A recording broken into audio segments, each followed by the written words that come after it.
Hi, welcome to God's Platform. My name is Lois Roden. Today I'll be reading Genesis 11. At that time, all mankind spoke a single language. As the population grew and spread eastward, a plain was discovered in the land of Babylon and was soon thickly populated. The people who lived there began to talk about building a great city with a temple tower reaching to the skies, a proud eternal monument to themselves. This will weld us together, they said, and keep us from scattering all over the world. So they made great piles of hard, burned brick and collected battlement to use as mortar.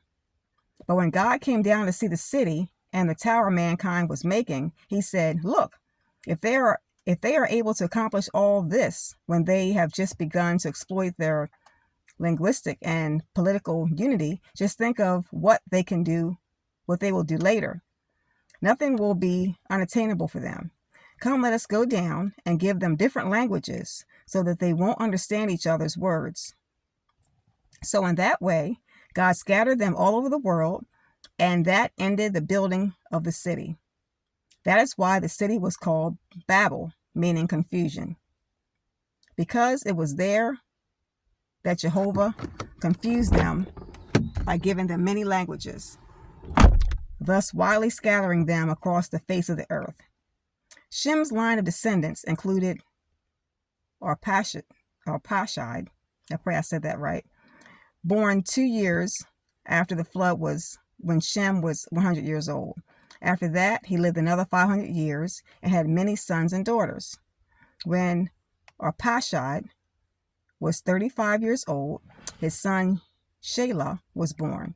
And after that, he lived another 403 years and had many sons and daughters. Shelah was 30 years old when his son Eber was born, living 403 years after that, and had many sons and daughters. Eber was 34 years old when his son Peleg was born. He lived another 430 years afterwards and had many sons and daughters. Peleg was 30 years old when his son Reuel was born. He lived another 209 years afterwards and had many sons and daughters. Reuel was 32 years old when Serug was born. He lived 207 years after that with many sons and daughters. Serug was 30 years old when his son Nahor was born. He lived 200 years afterwards with many sons and daughters. Nahor was 29 years old at the birth of his son Terah. He lived 119 years afterwards and had sons and daughters. By the time Terah was 70 years old, he had 3 sons, Abram, Nahor, and Haran. Haran had a son named Lot, but Haran died young in the land where he was born, in Ur of the Chaldeans, and was survived by his father. Meanwhile, Abram married his half-sister Sarai, while his brother Nahor married their orphan piece Michal, who was the daughter of their brother Haran, and she had a sister named Iscah. But Sarai was barren; she had no children.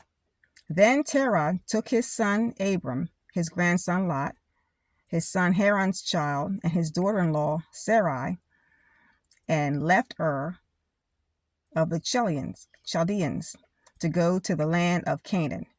But they stopped instead at the city of Haran and settled there. And there Terah died at the age of 205. Have a blessed day in Jesus. May the Lord bless the reading of the word.